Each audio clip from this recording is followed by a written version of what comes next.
വലൻ യുഅഖിറല്ലാഹു നഫ്സൻ ഇദാ ജാഅ അജലുഹാ. അവധിയെത്തിക്കഴിഞ്ഞാ പിന്നെ ഒരു മിനിറ്റ് പോലും ഇവിടെ നിൽക്കാൻ കഴിയില്ല. അങ്ങനെ ഒരു സുപ്രഭാതത്തില് ഞാനും നിങ്ങളും ഈ ലോകത്ത് നിന്ന് വിട പറഞ്ഞു കഴിഞ്ഞാ പിന്നങ്ങോട്ടുള്ള ജീവിതമേനെന്നറിയോ? അത് ഖബർ ജീവിതമാ. ഏതാ ഖബർ എന്നറിയോ?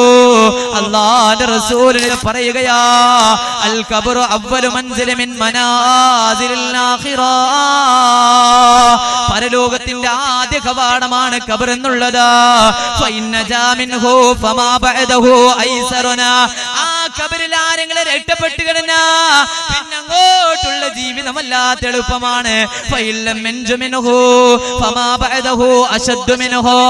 പൊന്നുമോനെ, ഖബറിൽ രക്ഷപ്പെടാ കഴിഞ്ഞില്ലേ പിന്നെ അങ്ങോട്ടുള്ള ജീവിതം വല്ലാത്ത പ്രയാസമാ. ലോകത്തിന്റെ നായകന് പറഞ്ഞു തരുമ്പോ സമയമില്ലാത്തത് കൊണ്ട് ഖബറിന്റെ ഭീകരത ഞാൻ പറയുന്നില്ല. മഹാനാര തടുവാ ഉസ്താദ് പാടിവെച്ച ആ ബൈത്തിലൂട്ട് ഞങ്ങൾക്ക് കേൾക്കാം. ഖബറെന്ന് കേട്ടാ തൽക്ഷണം ഞെട്ടേണ്ടതാ, കണ്ടാലുടനെ വാവിട്ട് നീ കരയേണ്ടതാ എന്നിങ്ങനെ തുടങ്ങുന്ന മനസ്സിനെ പേടിപ്പെടുത്തുന്ന ഖബറിനെ കുറിച്ചിട്ട് നാളത്തുള്ള പരലോകത്തെ കുറിച്ച് ഓർമ്മിപ്പിക്കുന്ന മനോഹരമായിരിക്കുന്ന ബൈത്തുകള്